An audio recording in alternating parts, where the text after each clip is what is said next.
welcome. This is our special edition, and in this edition, we are gonna discuss peace and especially peace of the Horn of Africa and the global peace as well with our partner Pauline Sibbel from Italy. Thank you for joining us, Pauline. Oh, I'm happy to join. Thank you. You often works on peace and promoting peace. And let us start by defining peace. What is peace for human beings? Peace is a stable planet where people love each other, work together in harmony and freedom, where people are aware and realize peace based on four special universal values. It's respect, honesty, equality, and unconditional love. Especially unconditional love. Pauline, you said the value of peace and how people should understand the value of peace. And when people naturally understand the value of peace, is it at normal circumstances or after maybe testing conflicts, chaoses, and maybe war? Mm. I studied the applied quantum physics for over more than 40 years. And I know what's happening when people constantly talk about conflicts, about war, about violence, about inequality. And my program, the Global Peace Building Program, it's already started with a small group of young people. I want to launch it in August with a global peace building top. And one of the eye openers of this top is the importance to see that peace starts inside ourselves. That's the reason why I always bring this little mirror. Because we can point to other people, we can look to solutions outside ourselves, but we never found them because it's inside, and it starts with an update in awareness, an update in the way we look, the way we think, the way we act, the way we communicate. And I know it's confronting for people to start with unconditional love.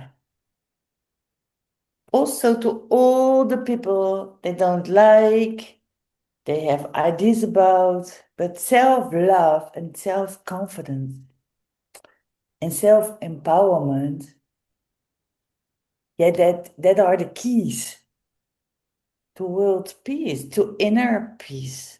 So I challenge people to realize world peace in 24 months, because I'm sure we can do it.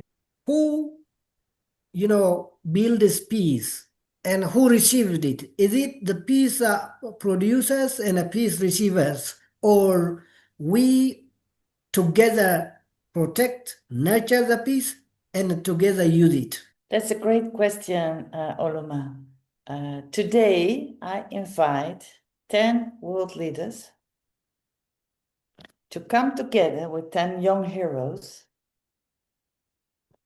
to create that stability in 24 months. It's a training program. People need to train their brain because it's so easy to talk about the problems. But it's important to see the solution, and the solution is not complicated. It's not far away. The solution is so close that people can't see it. Unconditional love and forgiveness is so important because people constantly want to have the dialogue about peace.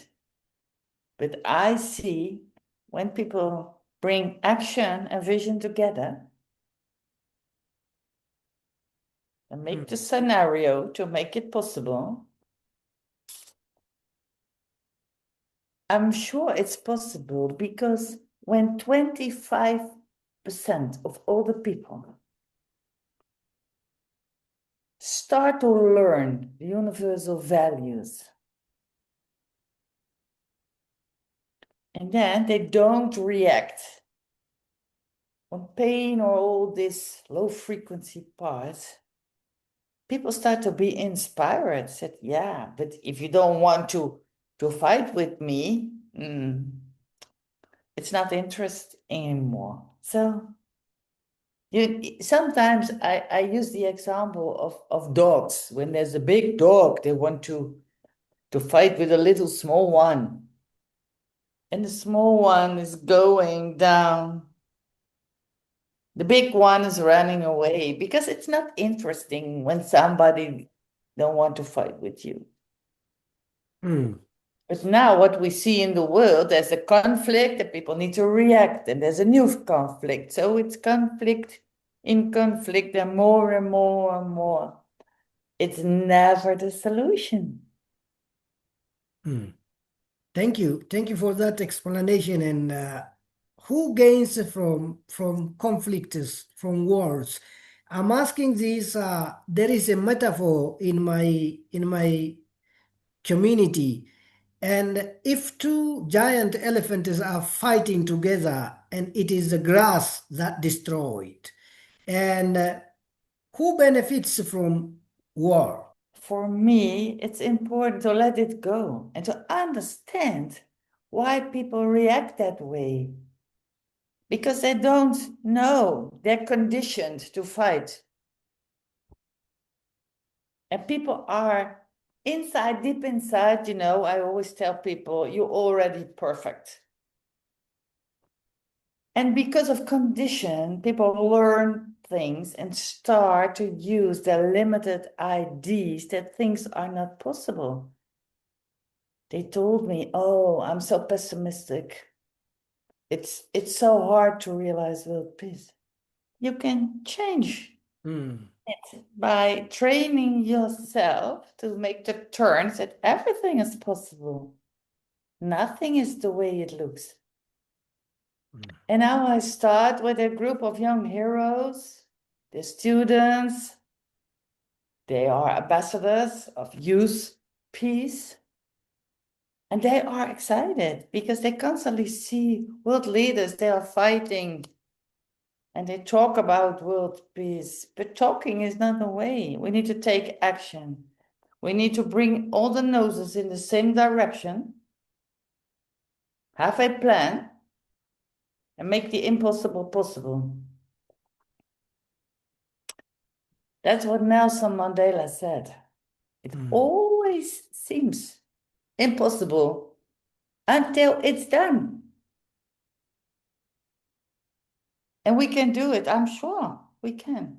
Why do you think some politicians, why they incite conflicts to get what they incite deliberately conflicts among societies and between countries and so on and so forth? I think a lot of things are based on the vision of politics, religion, and then you have different ideas. I love to tell people that when you go to the top of the mountain, that's the reason why I always call it's top level awareness. That top, you can see everything. And then we have the starting point of being citizens of this planet. So if you're black or red or tall or small or fat or thin, we all are citizens of this planet. And there are a lot of people. And when you ask them, what do you really want? They all want the same. Lovely relationship with their family, with their friends, with their colleagues, health, having fun, feeling safe, having clean water, having healthy food. We all want the same. So people are always look at the differences. But we are already one and connected. It's not there. We are. And what I see also is that a lot of people are disconnected from the source of nature. So by reconnected with the source, you get the energy, you get the inspiration, you get everything you need to refine your trust and to become the best version of yourself. People Sure. are making it so complicated. And in all the newspapers, in social media, in all the programs at the television, they discuss all the problems every day. Can you share us from your experience a country or many countries might be that suffers from lack of peace? I don't like to talk about countries. Mm-hmm. I have a lot of experience with people Mm. because I want to know the people. As a coach, as a trainer in visionary leadership, I always work with people, but I start to know them personally. And the experiences is that a lot of people said, yes, I tried. Mm. Yes, but I believe it, but. So all these buts are Mm. inside us, and that are the limited ideas and all the noise inside our system. And when your system is full of noise, you can't hear the sound of the universe. People are so busy. They're too busy. They have a full agenda, a full head, and they're not living in the presence. And the only point, the only moment you can make a new decision, you can connect from the heart to the heart, is in presence. The eye openers is to learn to live in presence. Mm. Because the future is there and the past is there. At the crossing point, I think it's important to have a clear vision about the future. I always have a plan for at least 2 years. I think, Pauline, you mean that some are dwelling in the past and the status quo that might initiate them to conflict is because the dynamism, coping up with the dynamism, the world dynamism is very important. I think you are saying. Yeah, people are always talk about the history Hmm. and constantly repeat the history. But what we see, if we don't make that update in awareness, we Hmm. constantly repeat. And the same patterns are there. You can see it every time. Sure. So we need to break that patterns inside. And sometimes people ask me, can you change the past? Hmm. And people said, no, it's gone. But you can. Hmm. You can turn around and look at the past and forgive every person you don't feel comfortable with. To see and to understand that they're not aware.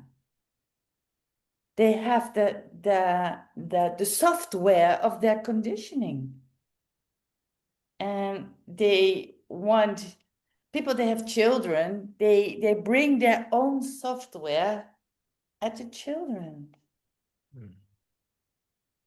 So awareness is the key to world peace. It's very impressive. We can change the past too. It's a very impressive. Yes, Yeah. yes, yes. And forgiveness is a very important part. The Dalai Lama is talking about forgiveness. The Pope is talking about forgiveness. But my experience is for people, it's very hard to forgive. Hmm. Because when you start to forgive yourself from all the stupid things you did in the past, and everybody has remembering of things they're not so good. Everybody, we're human beings. And by forgive yourself, you make it possible to forgive other people. So be kind to yourself. Some people are very angry about me. Said, yes, it's so simple. You say, yes, I'm sorry, sorry, sorry. But I'm ready with suffering. I think it's important to make the mind shift from suffering to be the leader of your life, to be the architect of your future. You have the skills.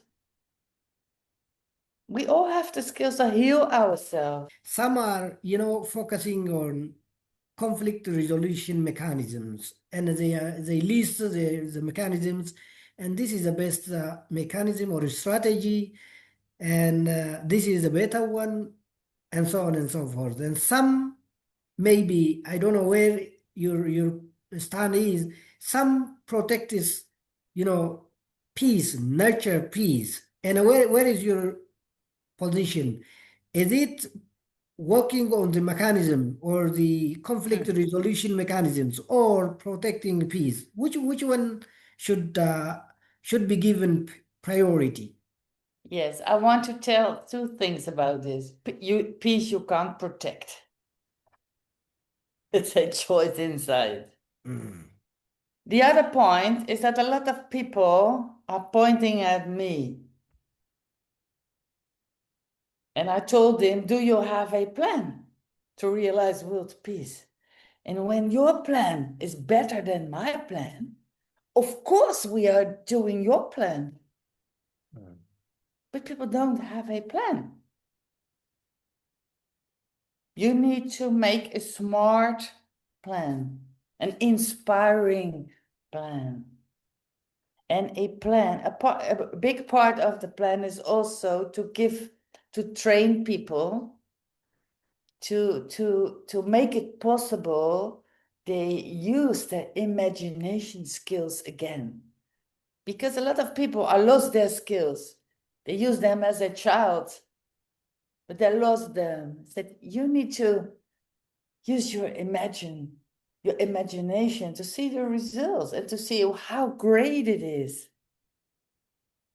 And for me, my inner drive is a very inspiring future perspective for all the people, and especially for young people. Because they deserve the best. And they deserve to have the global peace building skills to create happiness in their life, in their relation, in their family, but also in their communities. So, and especially for Africa, what I see is the need to be autonomic. So learn people how to fish. We can give money constantly. It's not the solution. The solution is give people the skills so they can build their own environment. And based on being content with the little things we have.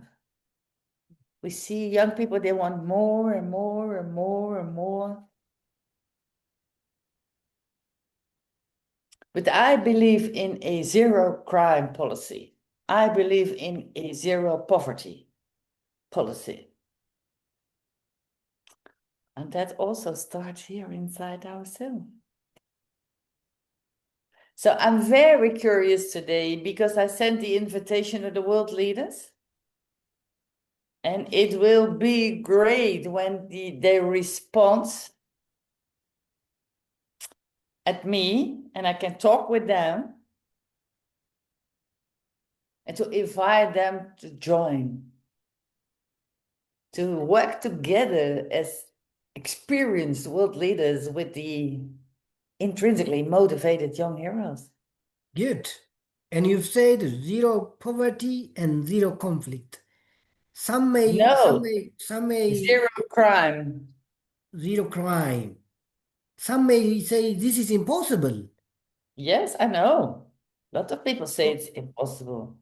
So what They is your don't, response? they can't see the solution. Mm, And when you can't see the solution, it's easy to say it's impossible. And another point, when I say something is impossible, I don't have to take my responsibility to take action.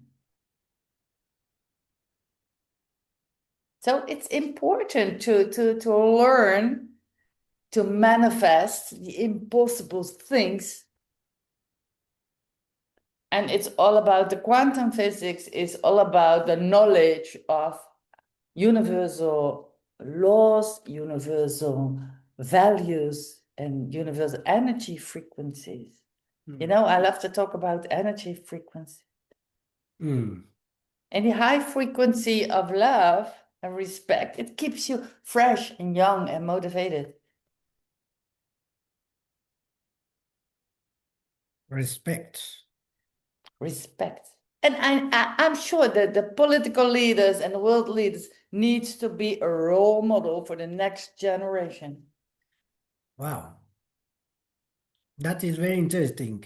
And the other point I want to raise is, Paulina, you are focusing on peace promoting and peace building, a global peace building initiative you are running. But where is your focus area?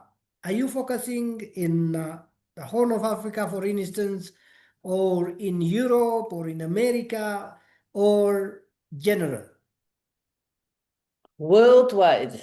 worldwide? Yeah, now I have the most contacts in Africa. But this morning I was talking with the man who organized the Youth Peace Summit in the Netherlands, and I asked them for contacts worldwide, in Asia, in the United States of America, in Europe, because we need to do it together. We need to work together because we can learn from each other. So I see that network worldwide.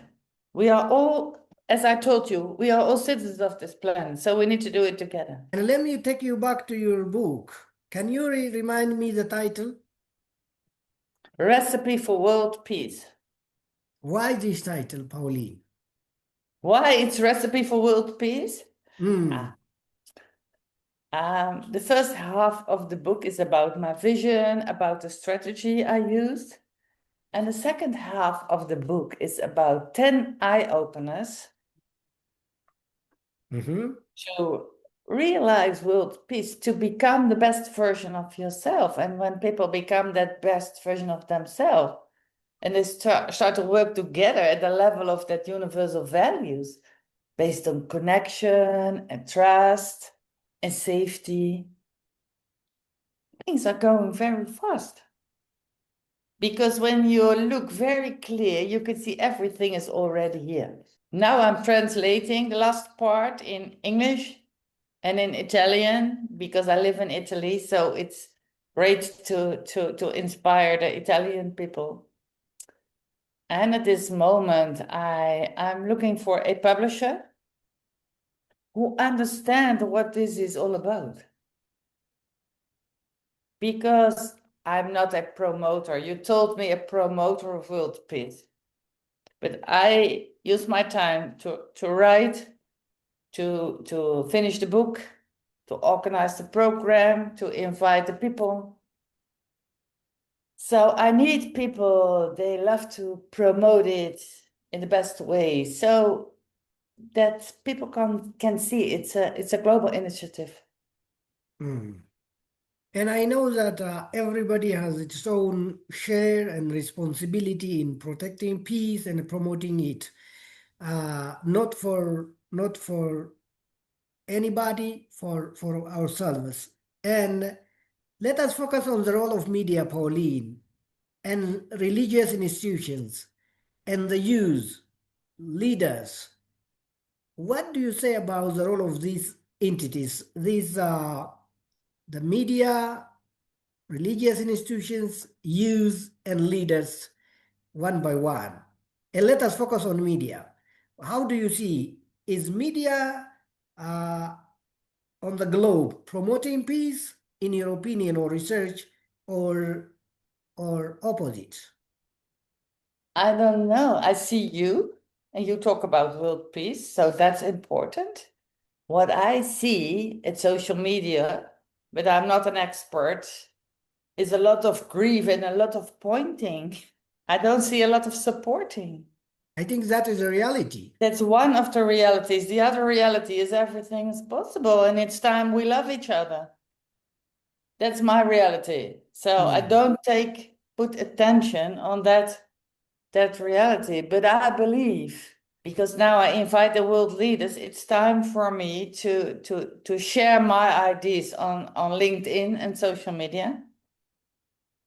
But I only can react at supportive messages because of my own energy. So I let it go. So I'm very curious what's happening. But I'm sure the youth is waiting for clear answers, is waiting for skills to create a great future and to feel comfortable in the now. I'm sure. So I'm ready to teach them these skills and how they can integrate it in their life. And what do you say about the religious institutions? Religious, yes.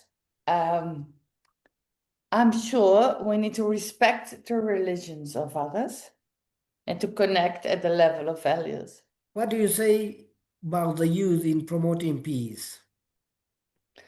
That they need to learn to be themselves, to be authentic, to be pure, and to love the people with other ideas, to respect the people with other ideas, and to stop fighting and to be happy with themselves.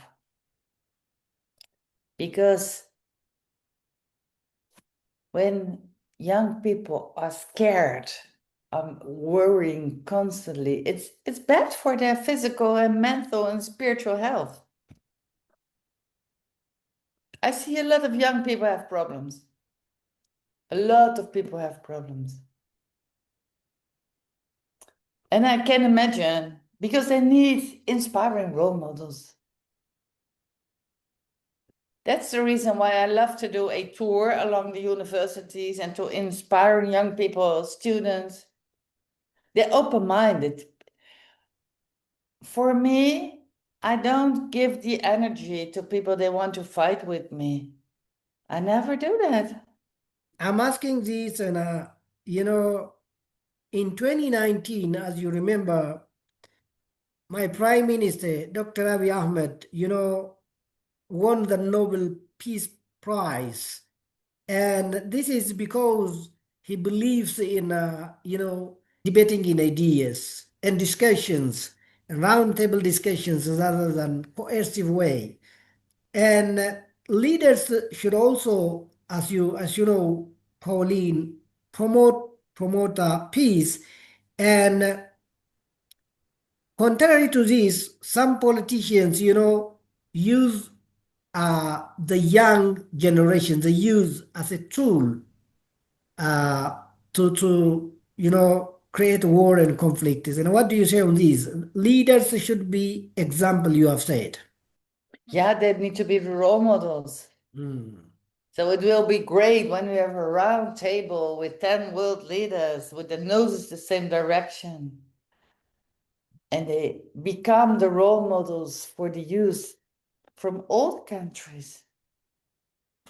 countries together. And I'm sure it will be happen very soon.